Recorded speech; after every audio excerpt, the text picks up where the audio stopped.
दोस्तों, मकबूजा कश्मीर के tourist point Pahalgam में जो वाकया पेश आया, हम उस पर अफसोस का इजहार करते हैं और जिन की जानें गई हैं उनके खानदानों के साथ पूरी हमदर्दी का इजहार करते हैं। मगर हम उस वाकये के तनाजुर में बगैर तहकीक किए हुकूमत हिंदुस्तान की तरफ से जो पाकिस्तान पे इल्जामात लगाए गए और जो एक्शंस लिए गए, मैं समझता हूं कि ये एक जंगी जुनून रखने वाली शख्सियत प्राइम मिनिस्टर मोदी की अपनी सोच का फतूर है कि उन्होंने इस वाकये को इस तरह से ट्रीट किया और डील किया है।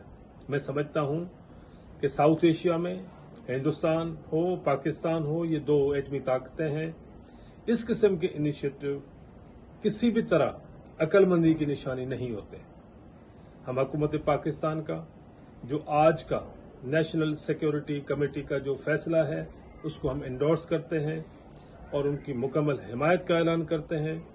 पाकिस्तान में रहने वाली हिंदू आबादी, मसीह, सिख, पारसी, जितने भी मजहबी अक़लियतें हैं वो अपनी पाकिस्तान के आर्म फोर्सेस के साथ खड़ी हैं, शाना बशाना खड़ी हैं।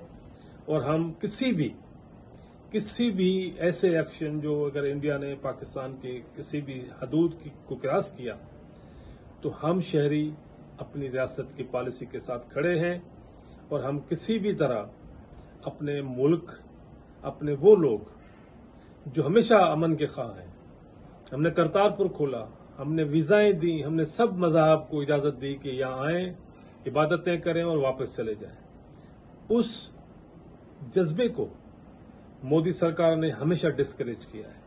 हम उसकी मजम्मत करते हैं और ये ख्वाहिश रखते हैं कि साउथ एशिया में अमन हो, खुशहाली आए, भूख और इफलास का खात्मा हो, हर मुल्क का शहरी महफूज रहे। और इस किस्म के जो पागलपन के फैसले हैं वो हम समझते हैं कि दुनिया को खतरे में डाल रहे हैं।